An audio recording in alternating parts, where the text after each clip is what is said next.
Thank you, everyone, for joining us today for our monthly webinar from the Wisconsin Muslim Civic Foundation. My name is Fawzia Qureshi, and I am the Executive Director for the Wisconsin Muslim Civic Foundation.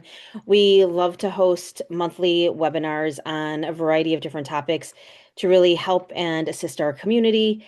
And we welcome today Sanaa Ansari-Khan from Muslim Counterpublic's Lab. We, I'm really honored to have her speak to us today. She is a Milwaukee native, and Sana is also a lawyer and digital rights advocate whose work focuses on how represented communities build collective power by organizing online and resisting state repression and systematic marginalization. Her research and advocacy center on equitable access to digital spaces, civil liberties, and strategies for meaningful resistance and resilience in an increasingly surveilled and controlled digital landscape. She is the founder and director of the Digital Spaces Project at the Muslim Counterpublics Lab. Thank you so much, and I welcome Sana. Alaikum Fazia. Thank you so much for having me here today. And thank you to the Wisconsin Muslim Civic Coalition. And thank you everybody for joining. So today, Fazia had asked me to talk about some of our work that we're doing at Muslim Counterpublics Lab. Just a little bit about us. We are a nonprofit grassroots advocacy organization that works to disrupt and subvert dehumanizing narratives that are designed and deployed to justify state violence against Muslims. We focus on political education, and that takes the form of media narratives and technology as a tool to build community power. And the Digital Spaces Project was born yet like last year, but as a key initiative of MCL's Narrative Power Program to address the challenges that Muslims face online. So recognizing, the pervasive dehumanization of Muslims and the exclusion of their narratives from dominant public spheres, MCL created this project to help ensure that digital platforms remain arenas for authentic representation and empowerment. So one of the kind of key projects that we had was our report that we published in the summer. The report was developed from interviews with Muslim Americans throughout the country, and it was really born out of the need. Sorry, my kids are screaming, but it was born out of the need for data on Muslim Americans' experiences with tech, especially for developing policy recommendations that meet the community's needs. And so part of the kind of framework that we used was, well, one, we focused primarily on internet social networking tools and covered the following topics: digital Islamophobia, censorship, surveillance, online harassment, and incitement to violence, and the proliferation of mis and disinformation.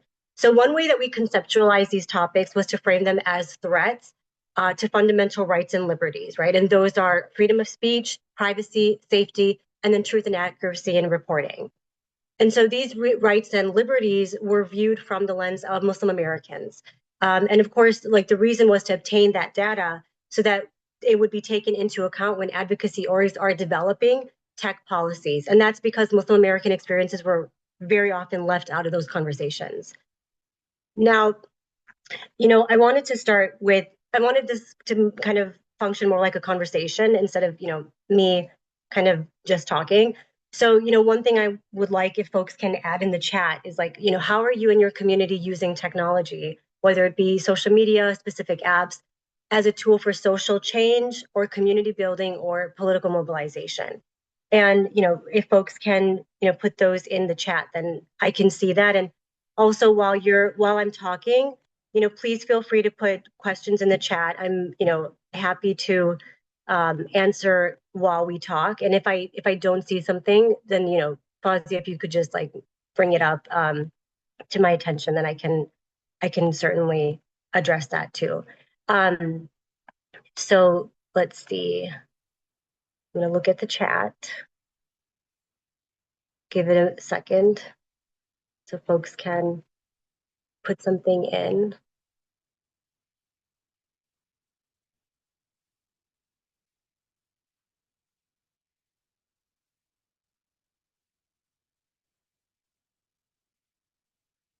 So we'll go on, but if folks want to add something, please please add some of your thoughts in the chat, any questions too. So this next slide actually is a kind of collage of very recent news articles that were published in The Intercept. The Intercept does more independent journalism, but it also has like a pretty robust area of focus on tech.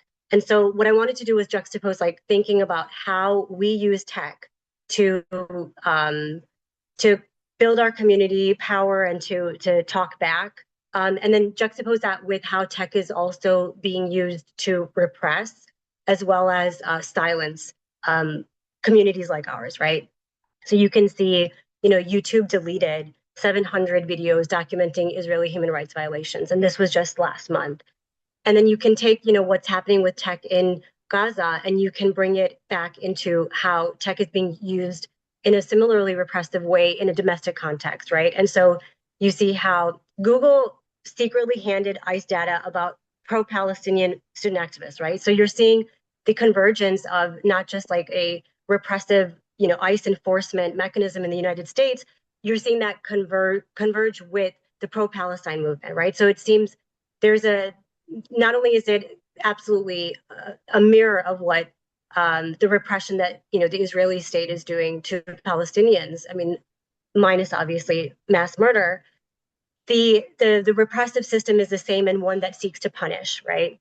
And so you see the same with LAPD surveilling Gaza protests using social media, right? And ISIS wants to know whether you're posting negative things about it online. And this goes to the power of narratives and why, talking back and resisting dehumanizing narratives is not just empowering for the Muslim community and other marginalized communities, but it's actually a threat to states that rely on that for their repressive policies, right? So you see that the Pentagon actually wants to use AI in its propaganda to suppress dissenting arguments, right? So they're funneling billions of dollars into this machine in order to control the narrative, and that's where the digital space is some place that we have to be able to resist that, right? So to that point, tech both empowers and oppresses, right?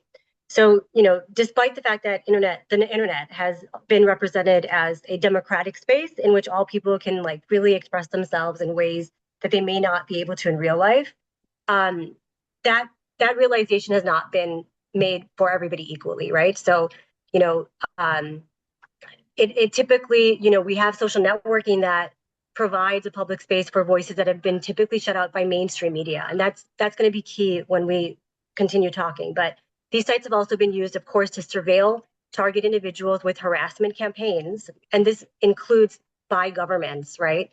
And proliferate dehumanizing rhetoric about vulnerable communities. So I just wanted to read this one quote by Professor Sahar Khamis. She writes, quote, "The internet also offers unique opportunities to counter Islamophobia and to provide some of the fastest, most effective, and most powerful tools to fight it through organized, mediated online campaigns. Muslims globally are using the internet not just as a window to see and be seen by the rest of the world, but also as a tool with which to push back against the many attempts to sideline them, profile them, stigmatize them, and silence them." And so you see this with, for example, Muslims using online platforms to challenge Islamophobia, right? We've got subversive political Muslim comedians who are finding their not just their voice, but also their political views that talk back to the state proliferate on Instagram, right? Muslim TikToks that will put a smile on your face. It says 80,000 views, and that's been migrated to YouTube, right? So you have TikTok videos of Muslims like speaking for themselves, and they're so popular that they go to YouTube and they get 80,000 views. And then we have Twitter, and this is literally in the wake of the National Guard shooting in DC, when you could see that there were coordinated campaigns to not just demonize the Muslim community, but more specifically the Afghan community. And you have Muslims being able to respond back with like, you're being force-fed fear of a Muslim takeover, so you won't realize Zionism already has. And this particular tweet has like 500,000 views, right? So, we see how Muslims are able to use these platforms to challenge that Islamophobia. And so, Sahar Khamis writes about this and says that, due to an increase in hate incidents against Muslims, many Muslims have resorted to online campaigns to fight against negative misrepresentations, rectify their images, and spread correct awareness about their faith and traditions. And so, the proactive campaigns that modern and young and technologically savvy Muslims are participating in online have the potential to dismantle common Islamophobic tropes. And so rather than simply ignoring the problem, Muslims have taken it upon themselves, of course, to, actively change public opinion and media perceptions through positive messages or using the very same tools of digital media that have been used against them. And that's Sahar Khamis as well. But we're gonna talk about that in the next um, section. So social media and these tools have also been kind of imperative for building transnational solidarity, right? And Karine Haddad is a Palestinian activist, and she writes about this. She said, social media allows Palestinians to circumvent the Western media, which has either facilitated space for their dehumanization or completely erased them. And so, you know, as we watch Palestinian activists and journalists on the ground in this past year alone, how they have changed the narrative around Israel's occupation of Palestine. Not just that, but its apartheid system, its waves of ethnic cleansing of Palestinians. We see a crackdown as the natural sort of response because it does have so much power, right? So, I have a lot here, but I think we need to be clear on time. So, um, I wanted to talk about Karine Haddad, and she writes something just with respect to this transnational solidarity that was able to be kind of generated through these platforms. And she writes, "quote: The rise of social media has been invaluable to the spread of the Palestinian cause and in the education of the genocide that's occurring. The reality of our situation began to be revealed through the spread of videos and images and testimony coming straight from the ground. The vital difference between its spread on traditional media versus social media is this inherently human aspect, this direct human aspect. Social media provides peoples across the West with a direct line of communication to the Palestinian street that is unfiltered, uncensored, and indisputable. And this has allowed Palestinians to reclaim their humanity in the face of the dehumanization of traditional media. And that's, I think, what's key is that Muslims and other marginalized communities have been shut out from mainstream media for so long. And I don't mean in a superficial sort of representation kind of context. Like you can always have your token individual from the Muslim community who can kind of break into those spaces, but unless they're bringing a narrative that challenges their dehumanization in the first place, it remains tokenized, right? If you're still allowed in those spaces, but only told that you can only speak within this box, um, then that is not actually challenging the power structure, right? Because it's still within that. And so that's where social media provided an alternative to be able to really challenge that the systematic dehumanization, but on Muslims like their own terms, as opposed to the whatever the mainstream media allowed them to do. And so, but again, so now we're talking about the ways in which Islamophobia is proliferated online and the ways that Muslims can fight back against it. But we also have on top of that the challenges that suppress that talk back, right? So despite the majority of Muslim Americans that we surveyed, which was 81%, who had reported that they relied on social media to raise awareness about social and political issues that were important to them, Muslim Americans also reported heightened anxiety around surveillance, potential government entrapment, and targeted harassment campaigns. And, I wanted to sort of go through, there was an image that's up, and I'm not sure why. Okay, well, it's not showing up, but, oh, here we go. There we go. Okay. So, 100% obviously of Muslim Americans surveyed reported experiencing or witnessing an incident of Islamophobia online. And so before we get into, what that looks like, let's just define it, right? So Islamophobia is typically defined as anti-Muslim racism that includes both emotional and physical acts of violence and discrimination. But one definition of Islamophobia is, quote, the promotion of intolerant, harassment, and threatening behavior, including the rationalizing of hate crimes through social media, right? And so, one of the kind of goals that Fawzia had identified in kind of this workshop was that, wanting to sort of pinpoint the narratives that drive marginalization of Muslims. So this is a chart of anti-Muslim stereotypes and misconceptions. It's from the Counter-Islamophobia Kit, briefing paper and toolkit of counter narratives to Islamophobia by Professor Ian Law, Dr. Amina Isat Das, and Professor Syed. It is from the Center for Ethnicity and Racism Studies in the University of Leeds. So I feel like Europe, they're a little bit, they have a lot more maybe academics around this stuff, or they have more kind of time that they've spent with it. But the just going over what these stereotypes are, right? Threat to security, that Muslims pose a threat to security, that Muslims are like inherently unassimilable, that they pose a demographic threat through including proselytization, that they are inherently theocratic, that they are a threat to the local identity, that they endorse gender inequality, that they are innately violent, and that they do not possess or that they possess incomplete citizenship to wherever they may have migrated to, that they are homophobic, and that they are intolerant to other religions and ethnicities.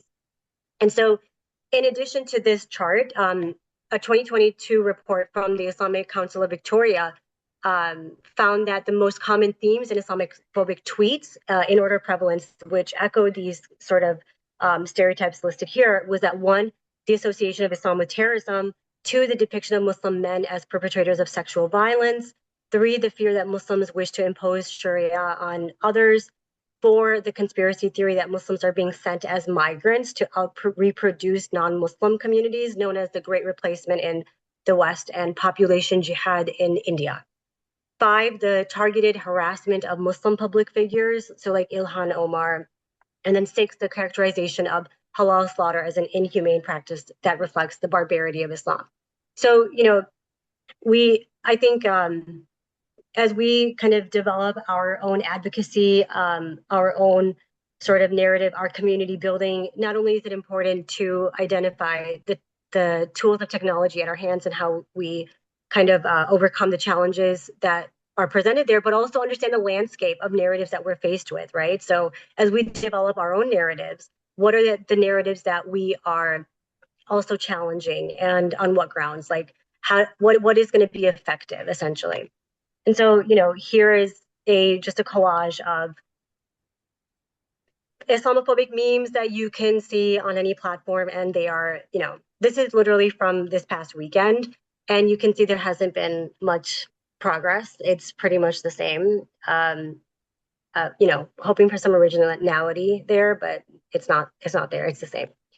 So, but it's really, this part's really interesting and important, is that, like, given the prevalence of Islamophobic tropes that we find online, it would be really easy to conclude that the rhetoric is reflective of widespread global anti-Muslim sentiment.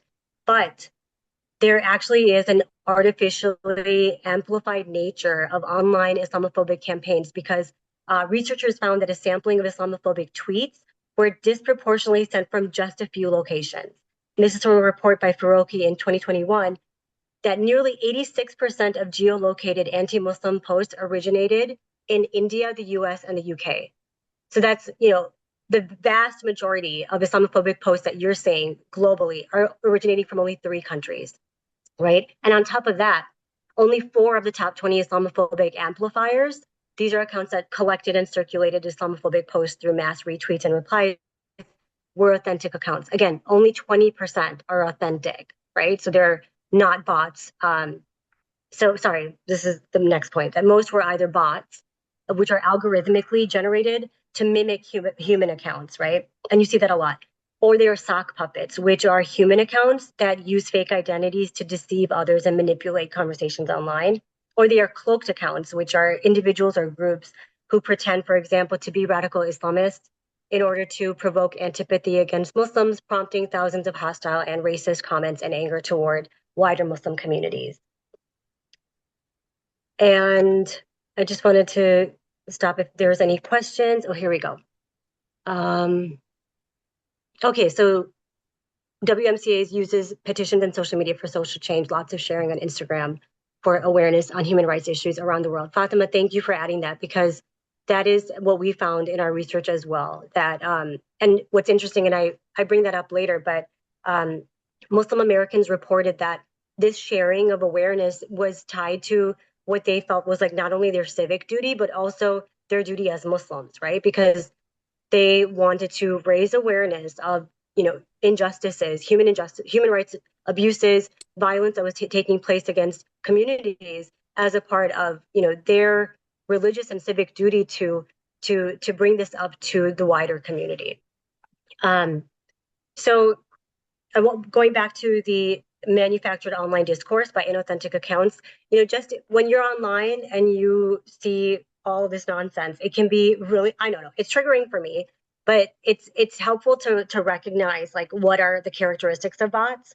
Um, and those are that they are exclusively posting like a specific form of content only. The posts are mostly links to websites. They're highly synchronized, right? So meaning they post the same content at almost the same time.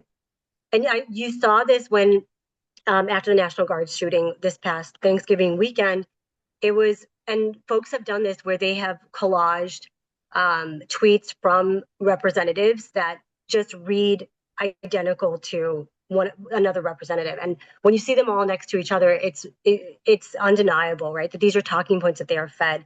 And the same could be done for what happened over Thanksgiving weekend because it was the same Islamophobic tropes, like down to the verbiage. It was the same exact kind.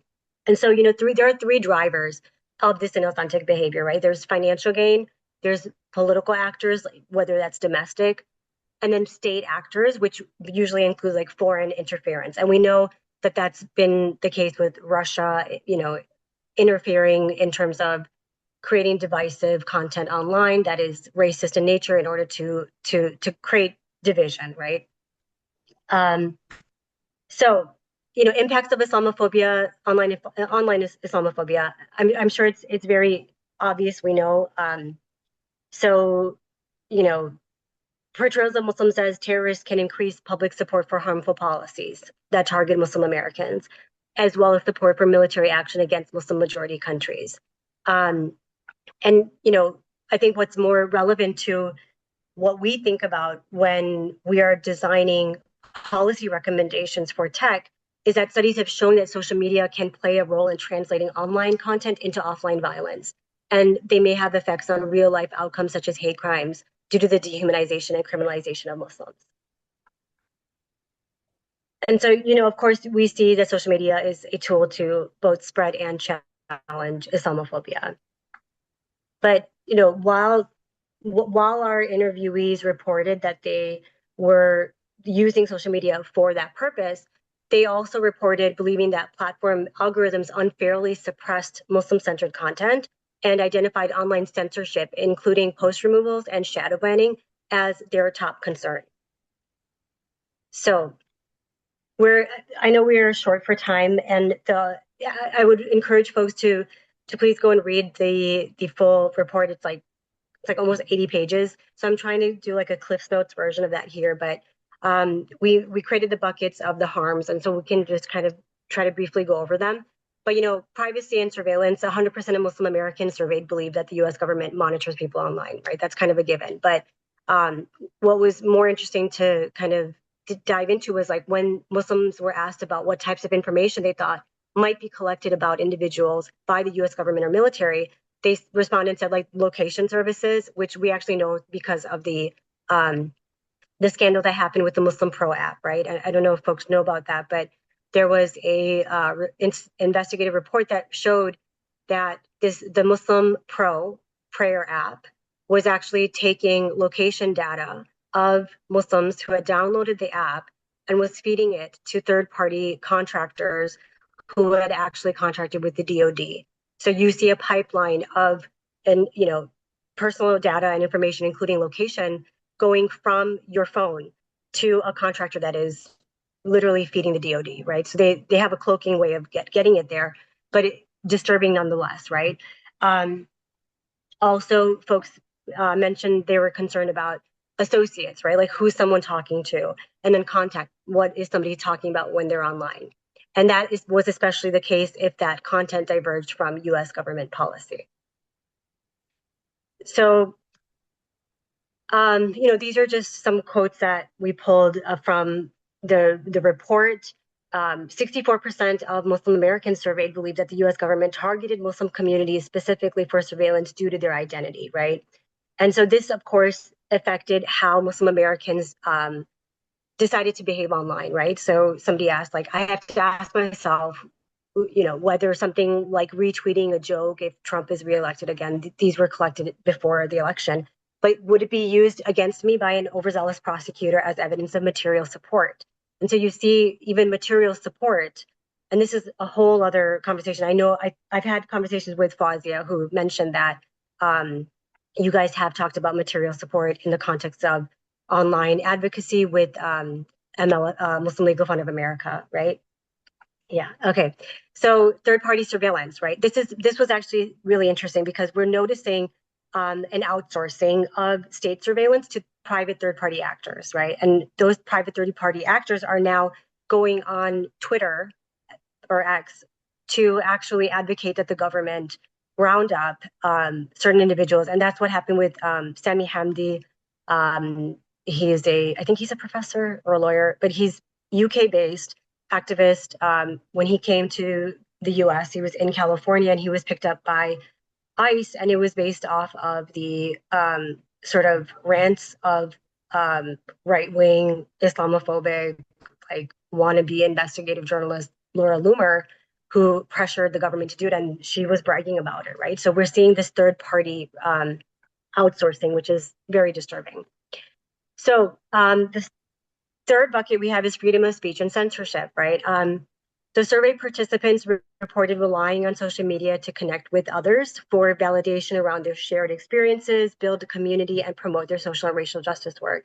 So, as one Muslim interviewee said, as a Muslim anti-racism educator, my organization relies on social media to get its message out and to share analysis on what's happening. And so, a majority of Muslim Americans use social media for activism. And this is getting to your point that you brought up, Fatima, which is that Muslims wanted to raise awareness about these issues and to connect others and to move them to action, right? And one of our interviewees said, my goal from posting is to raise awareness and get people engaged, to put forth the issues that people often ignore or don't see on their screens, and to spread information about what's going on and get people involved in activism work like protests and demonstrations. And so despite, this kind of reliance on social media, still 81% of Muslim Americans surveyed reported experiencing censorship online, right? And what was really, I think, concerning was that not only was 18% of those there's a lot on here, but and that censorship that folks experienced was most likely due to content that they felt was at risk of being kind of flagged by either the state or like state aligned actors, which in this case would be the tech platform moderators that we know already are connected with the government, right? The space is shrinking between them. So most Muslim Americans responded that activism and opinions that descended from government policies were what was most likely to be censored. And what becomes really interesting is that Muslims really understood how censorship was manipulated, in the sense that they asked, like, is it a genuine criticism or is it hateful language, which is the tool that is used against Palestinian, Arab, and Muslim communities to silence their critiques and their dissent, right? And so you see that, in the wake of Gaza, what I thought was really interesting to note was that Muslim Americans' views around censorship had sort of shifted, right? So they shifted away from supporting it because as one respondent said, quote, I feel like there is content that should be censored, but if you censor one thing, how far will it go, right? And that was in the context of Palestine and Gaza, because it's like, if you can use hate speech as a tool to get what you want removed from the platform, regardless of whether it's hate speech. If you can just contort whatever argument or dissent you see online as being something that is opposed to your agenda, and you can contort it into a hate speech kind of framework and get it removed, I mean, you have a mass censorship tool on your hand. So the fourth, we're almost at the end, but the fourth truth is the truth and accuracy in reporting. And this actually goes towards misinformation and disinformation. And so what we did for the purposes of this study was we combined mis and disinformation as like mis/disinformation, even though they are distinct phenomena, right? So misinformation is generally understood as information that's propagated without awareness of its inaccuracy and without intent to deceive. Disinformation, on the other hand, is information spread with the knowledge that it is inaccurate, but with the intent to deceive, right? And they're, we refer to them together because, even if they are different, and the intent of actors is not always known, but the negative impacts on their target audiences are similar. So, and Muslim Americans reported believing that the functions of these campaigns was, it ranged from influencing opinions of the targeted groups to discrediting activists and movements to creating confusion in order to exhaust the resources of activists and movements. And what's interesting is that Muslim Americans reported actively working on social media to debunk mis and disinformation campaigns. And these actually work very well in the Islamophobia context as too. We've seen examples in the UK where Muslim communities used pre-bunking campaigns online to kind of get ahead of anti-mosque building campaigns that were like ravaging their communities. And so Muslim Americans report in our report, they stated that mis and disinformation campaigns have been launched against various other movements to discredit them. And what was interesting was that Muslims also understood the disinformation that was built around the term extremism, right, which is often imposed upon the Muslim community, and then contributes to the dehumanization and villainization of Muslim communities. And so, and this goes to the inter-community solidarity component of social media campaigns, which was that Muslim Americans reported actively working within their communities to debunk mis and disinformation campaigns about protesters for other racial and social justice movements. And that included like BLM, for example, and especially if those campaigns were directed at them and their communities, because we know that was happening on WhatsApp, where, WhatsApp, because it's so siloed, because you've got private chats and then you've got big group chats, a lot of the mis and disinformation campaigns were being targeted and deployed through WhatsApp to specific like ethnic minorities. And so what we know is mis and disinformation campaigns are ubiquitous, right? One respondent said, we've all been recipients of news on Fox that the voting machines were rigged. We all got that false information and Fox had to pay $1 billion, but the damage was already done, right? And then of course, with the Gaza genocide, the atrocity propaganda of beheaded babies was a misinformation. Sorry, that was a disinformation campaign, but that narrative was out there and it was used to justify mass slaughter, right? So, when some Muslim Americans noted the politically expedient goals that mis and disinformation campaigns are able to achieve, right? Mis and disinformation campaigns are an opportunity for the state to reframe narratives that go against its political agenda. First, they try to censor it, then they frame it as problematic and violent, then anti-Semitic or racist. And then finally, we have safety and online harassment, incitement to violence, right? 36% of Muslim Americans surveyed reported that they actually personally experienced online targeted harassment campaigns for their posts, right? So this is a result of their social media activism.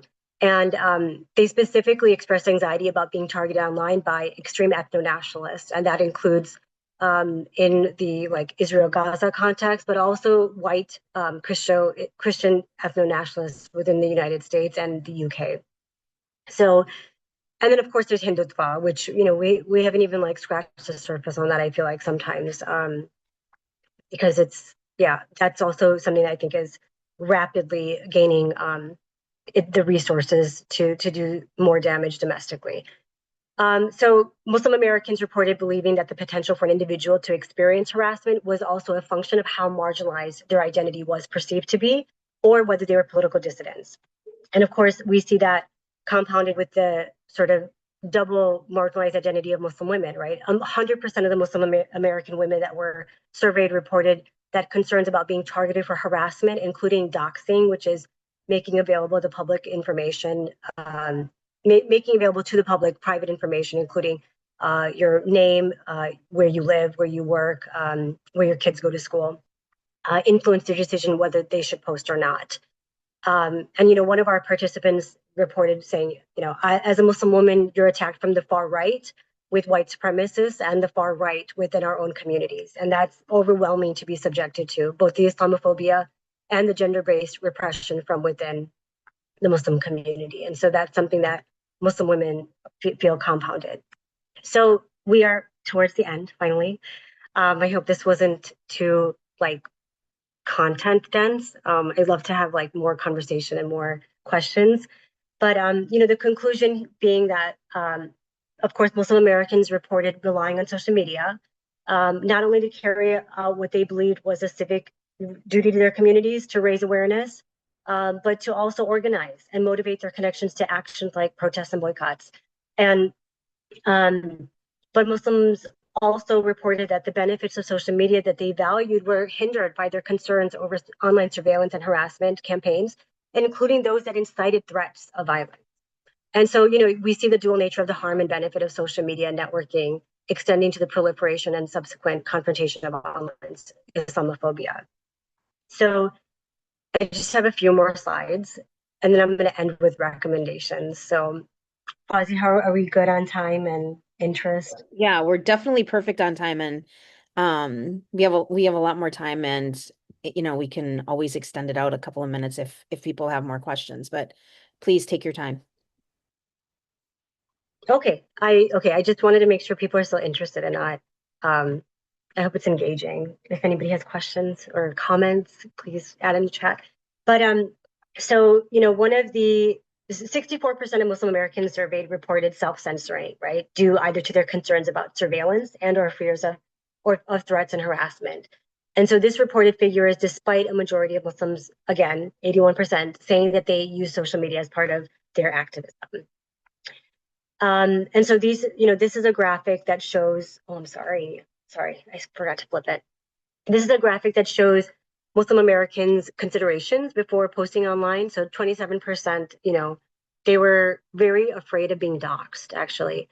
18% were concerned about whether the post was actually authentic. So they didn't want to be the propagators of a mis or disinformation campaign. And then 18% was whether this post could impact future employment prospects, right? And we've seen that across the board. If just folks, it's another form of censorship, really, right? That if you can kind of create such a brutal sort of retaliation against somebody that impacts their livelihood, it's a very strong censorship motivator. And then 10% is, will posting this make me susceptible to online harassment? So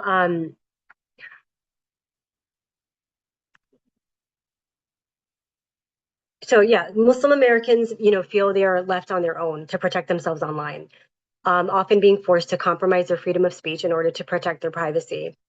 Um, and so incidents of entrapment and political imprisonment of Muslim American community members are still very much in living memory, and they impact how Muslim Americans choose to act and mobilize online. And so, as an example, I have graphics here of the Holy Land Five, right? These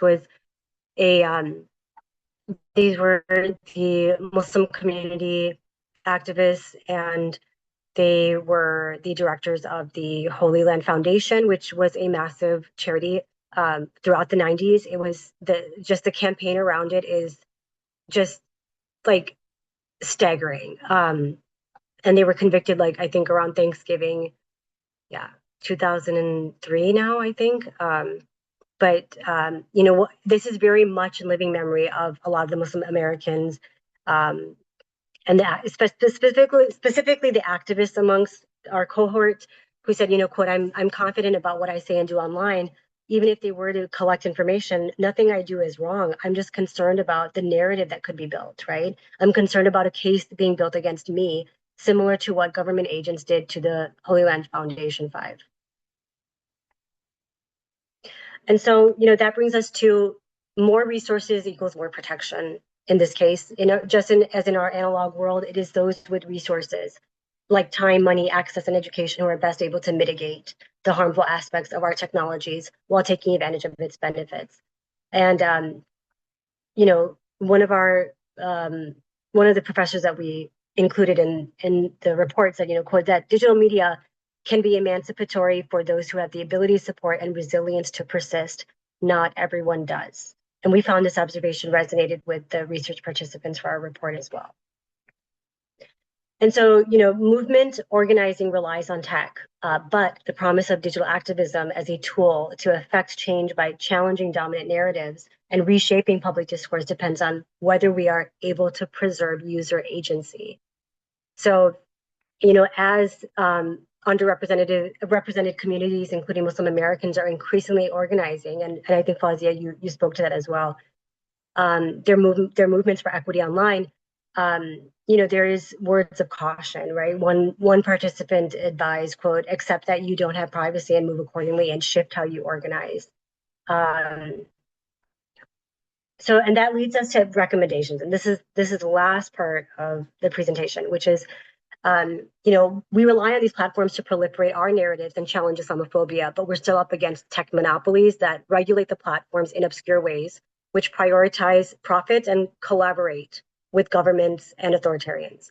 Our upcoming challenge is how will we be able to continue to utilize these platforms to challenge harmful narratives, or whether we will be able to at all. And so technology governance schemes that prioritize equity, which is what we should be fighting for, requires community co-design, right? This is one way to regulate platforms without relinquishing power to profit or state interest. And so encryption, transparency, and algorithmic accountability are also sort of advocacy tools that should be fought for when we're developing policy, because they have to be enshrined in order to thwart surveillance, censorship, and the systemic biases. And, we have to preserve the empowering aspects of social media while pursuing online safety. And this is especially true for marginalized communities and Muslim communities that are generally more at risk for both online and offline targeting.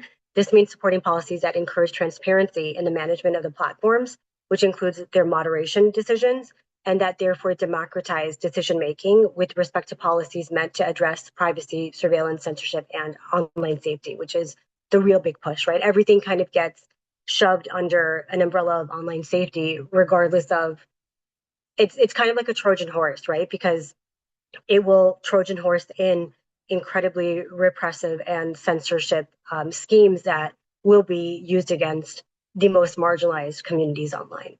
And that's why mutually exclusive solutions are not the answer, right? So, Muslims experience both a disproportionate amount of online harassment and incitement to violence, as well as a restriction to their freedom of speech with increased incidents of online censorship. But addressing online harms of harassment and incitement to violence shouldn't require us to give up our rights to privacy and protection from censorship, right? So, I think we understand freedom of speech and online safety to have an inverse relationship with each other. The more free speech we have, the more harmful speech is likely to proliferate, and so the less safe we might feel. But, understanding that in order to enjoy freedom of speech, we have to be willing to tolerate some discomfort. Now, however, Muslims appear to suffer disadvantages at both ends of this compromise. And this is one of the big takeaways from the report, which is that Muslims experience both a disproportionate amount of online harassment and incitement to violence, right? In addition to restricted speech.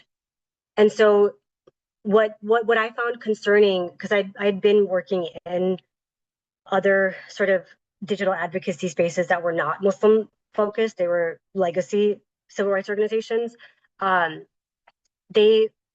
lot of organizations have rushed to develop recommendations to protect vulnerable communities online, as they should, right? But unfortunately, many of those recommendations, especially those that advocated for increased content moderation and proposed intermediary platform liability, which is holding like Facebook or Twitter financially accountable for the posts that they publish. It misses how marginalized communities benefit in critical ways from the very same freedom of speech on internet social networks that also harms them, right? And so this means that although social networks can spread Islamophobia, Muslims also use those same networks to successfully challenge Islamophobia. And so, as advocates develop policies to protect vulnerable communities from online harassment and incitement to violence, we have to make sure that they also preserve our digital rights, including privacy and free speech, the absence of which makes vulnerable communities online both less safe and at greater risk of targeted repression. And so, it cannot be that Muslim Americans are expected to tolerate a freedom of speech that functions as a thinly veiled justification to target and dehumanize them, only to then have their own speech censored due to claims that it makes someone else uncomfortable, right? We saw that in the wake of Gaza. So, if Muslims are generally expected to tolerate a threshold amount of incendiary rhetoric that has been directed at them, their communities, and their beliefs, right? And we know, think of Charlie Hebdo, right? Think of all of the sort of dehumanizing and kind of published attacks that Muslims have been told, you just have to swallow this because of freedom of speech. And then you fast forward, 10 years, not even, and Muslims are being told, no, you have to be quiet now. So, and this is all in the name of freedom of speech, then that freedom has to be equally available to Muslims when they express beliefs that are disfavored in the mainstream, whether that is anti-Zionist, anti-colonial, anti-imperial, anti-US intervention, whatever beliefs that they have that express their experiences and their beliefs, they can't be like shut down because of making other people feel that they're uncomfortable. If we're expected to stay uncomfortable, right? So last slide. How do community members take control? We're the ones creating the content. In an ideal world, we would own the tech platforms. So how do we build towards that? There needs to be a radical rethinking of the role of tech in our lives and who is making decisions. So, I just want to end on, given the outsized role that social media plays in our lives as a tool to connect us and shape our perceptions, it's even more critical that we not relinquish control over it, our data, and the content we produce to a few powerful state and corporate elite. Now, we don't have control over this, right? A lot of this is out of our control. But I wanted to leave with it's more aspirational, but even aspirational ideals and goals, they eventually do create something that we build towards, right? So as writer and artist Hiba Ali said, quote, it's always about seeking out better spaces and demanding them. That's the only way the internet is going to change, if we demand it. Those are the concerns I keep in mind when I'm creating digital spaces, end quote.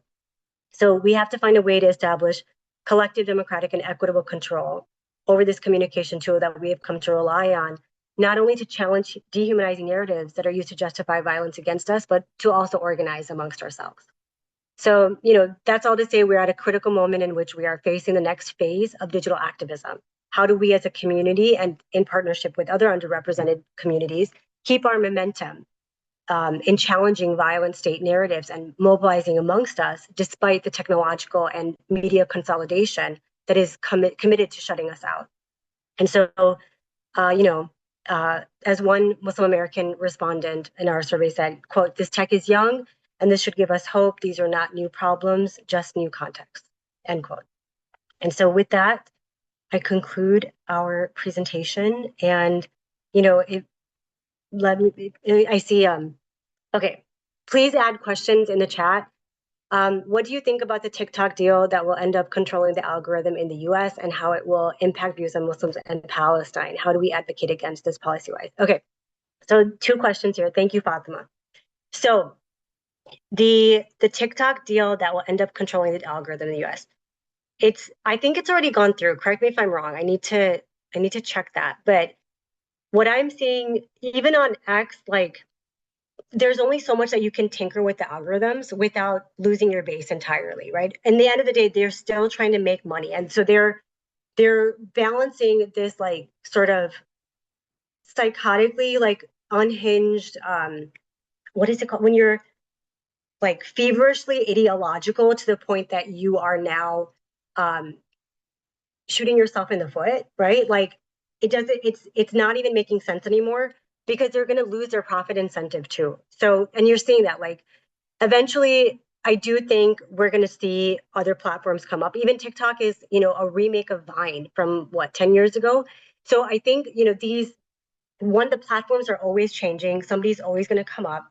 The question is like, I think what we might see in the US context is more strict control of who's able to proliferate their platform. You're going to see, like, for all of the talk that we hear about free market, I think you're going to see the US become extremely less free market when it comes to social media platforms just because they lost so bad with in the past 2 years, right? I don't think they were expecting um, Palestinians and specifically people in Gaza to um, to have as much ability to permeate the mainstream narrative in the way that they did. Right? I think they very very much underestimated the Palestinian community, and then the Muslim community that also supported that advocacy.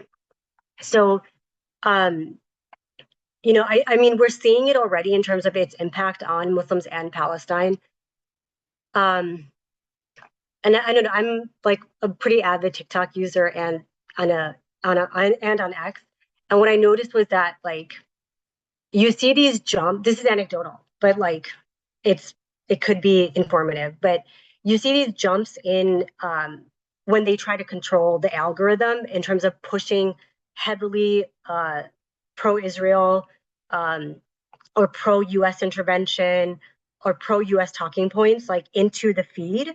Like, and I saw and I was like, what happened in my feed? Like it was so obvious that I was like, what did they just do? Because I follow nothing like that, right? And so it was so jarring.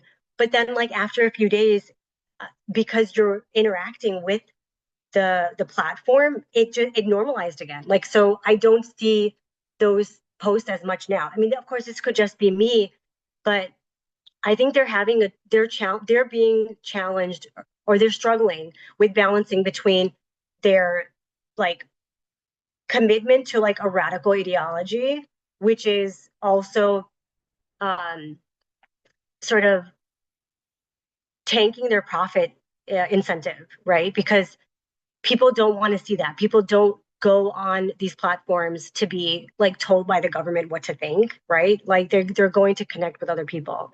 And I think this, maybe not my generation, but certainly like Gen Z, they have a much more digital literacy in terms of like, being able to see what's authentic and what's not. Um, and how do we advocate against this policy wise, right? I've been in this space for a while and it's been just an exercise in knowing how much power we don't have. And I don't mean to be, pessimistic, but um, I think Lena Khan was onto something when I think like if you're looking at anybody with any ability to actually have power, I don't believe in politicians, but I think the FTC, Lena Khan as commissioner, focusing on breaking up monopolies, especially antitrust, that was where I think you would be able to create a dent. And that's because the tech monopolies are what allow this sort of abuse to happen, right? This complete sort of capture of the social media space by like one or two people is why you actually are able to or I shouldn't say you, the government is so easily able to control what's happening online. So it's really like a proliferation of more options for platforms, right? And but then you get into the mass saturation and volume, right? Like the whole point of having a platform is that there's a massive population on it that allows you to proliferate to a much wider audience. So if we all siphon off into different sort of platforms, it kind of defeats the purpose, right? The whole idea is distribution to as wide of an audience as possible, and that is a function of how many people are members of that platform, right?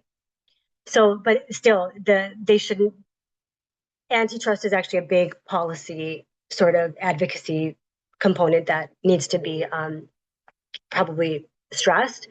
And then I would say, yeah, antitrust and privacy. Privacy is something that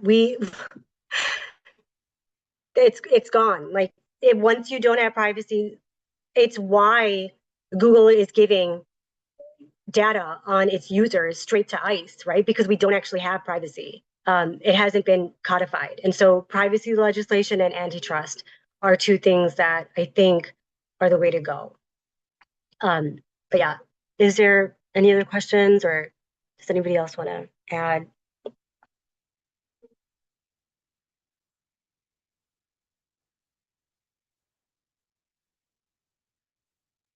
I can add a story. It's not really a question, but it's kind of in addition to what you just mentioned in terms of um our data being just used in every sense and not just on social media, but in every place. Milwaukee's obviously heavily surveilled. There's a lot of cameras in a lot of locations. People probably maybe do know about it or maybe don't.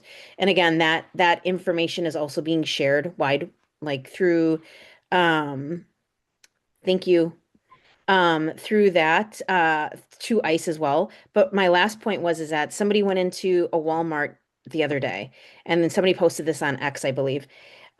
He went in and he was an attorney. He went in, he didn't have his phone, he didn't have his phone, he didn't have any electronics. He used cash for his purchase. And 10 or 20 or half an hour minute, like 30 minutes later, he actually got a message from Walmart that said, "How did you like your purchase? Do you want to, talk, can you rate it? Did you like it?" And I mean, the person didn't have any digital, like there was no electronics with him, not even a credit card. So that's meaning there's probably facial profiling already Yeah, existing in these spaces. We don't even realize the extent of what is it and what isn't. yeah. Um, but in general, I think that your point of antitrust, making sure that we have the privacy laws in place.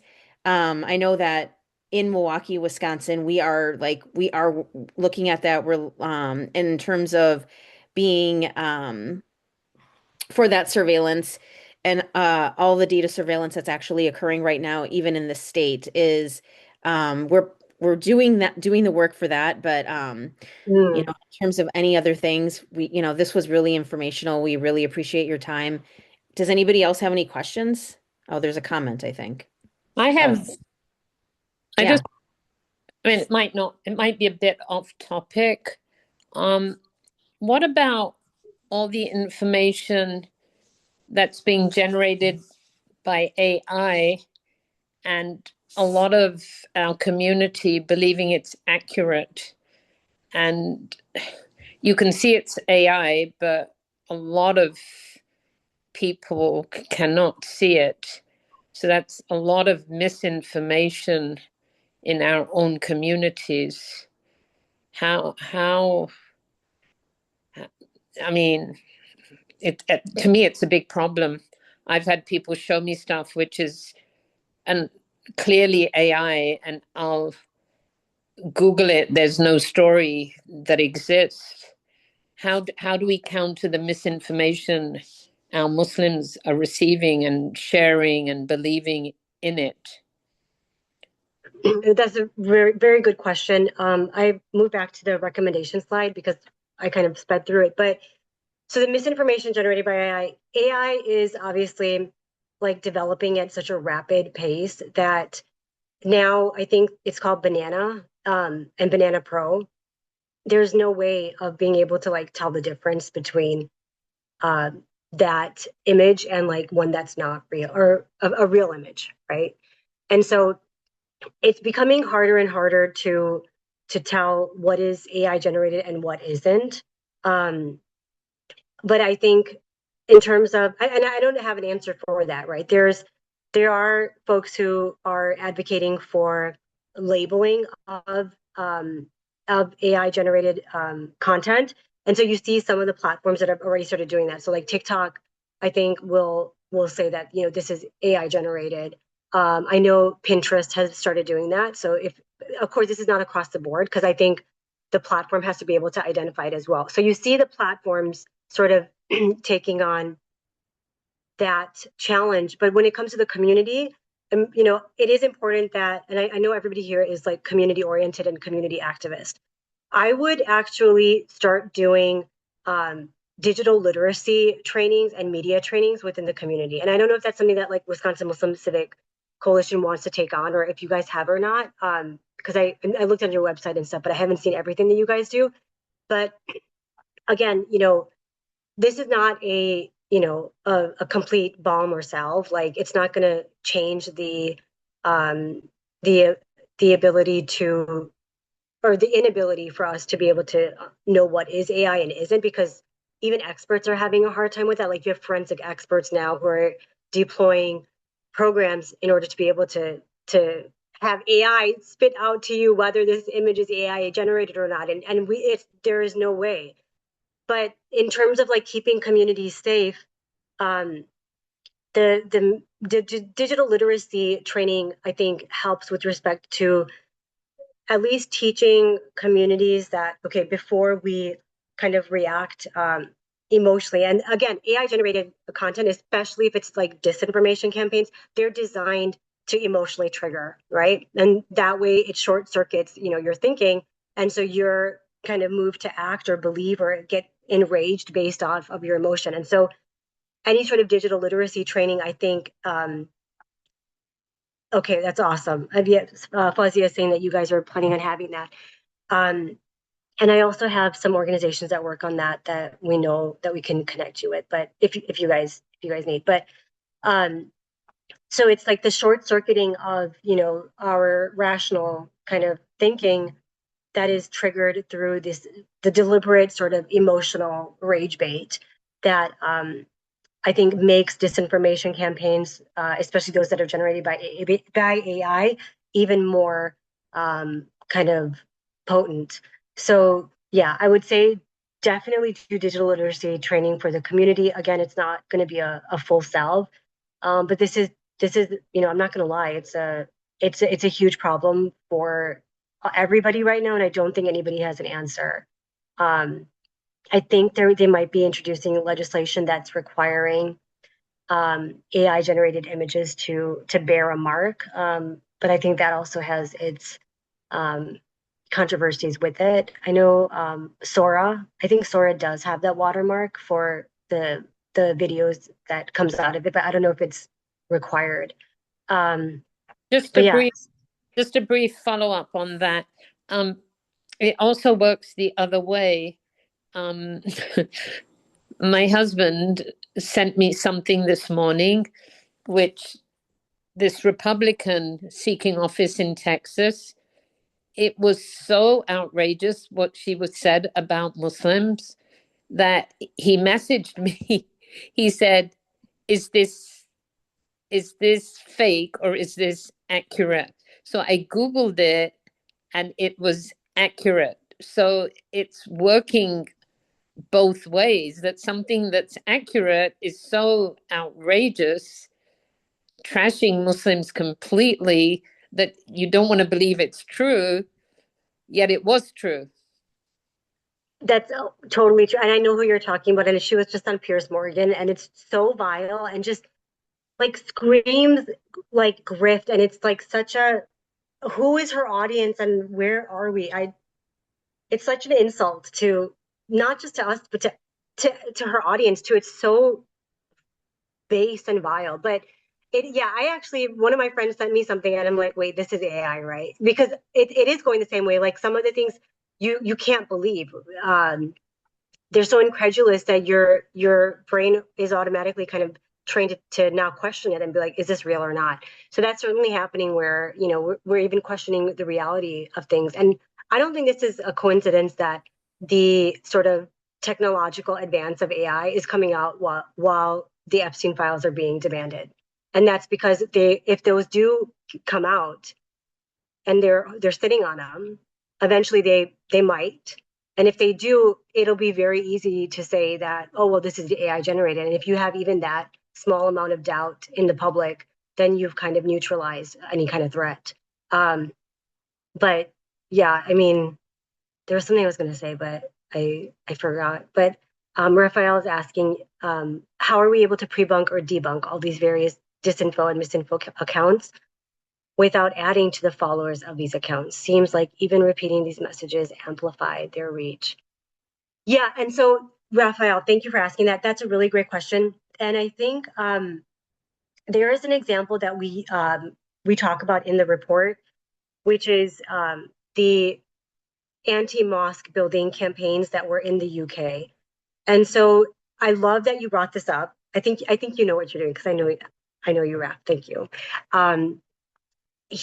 So they even the mosque building, the Muslim community that was pre-bunking and debunking the anti-mosque building sort of racist campaigning that was going on in the community, they made sure not to repeat the talking points of their adversaries. That's actually a very important part of pre-bunking and debunking, which and advocacy in general, I would say, and even like litigation, right? Like if you don't want to be on the back foot, okay, ever. This is if you guys take one thing from me today, just take this.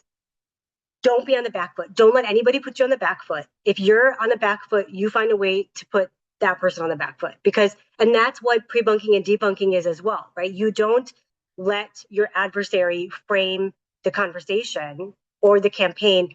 You frame it by focusing on your talking points. And this it's in our report, but it's a great example of pre-bunking and debunking. There's a link to it, and they literally had like all of the talking points that they were going to use in their online social media campaigns. They had flyers, they had community town halls, and they made sure that they did not respond to or even name the anti-mosque building sort of uh, campaign that was going on, that was in their community, that was also on Facebook. Like whatever was going on online was mirroring offline, and they made sure not to center them, but they centered the community. They reached out and they set the conversation on their terms, and I think that was what was impactful.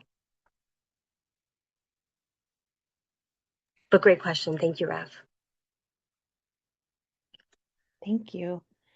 And thank you, everyone. Thank you so much, Sanaa. This was a really informational presentation. We loved it. We definitely want to have your team back for a follow-up sometime in the future. But we really appreciate your time, and thank you again for sharing this incredible information. It was very informational and well done. So thank you so much. And thank you to everyone who joined today. We appreciate it. Inshallah, we will see you next month for another webinar. Thank you, Thank you everyone. so much. I loved coming back to Milwaukee. Wish it was in person, but no, this was I'm happy to be a part of the community, and whatever support I can give in this regard. And I hope that it wasn't too dense and that it was interesting and helpful. Yeah, we learned a lot. I know that everyone else did too, I think. Thank you. Thank you. Thank you.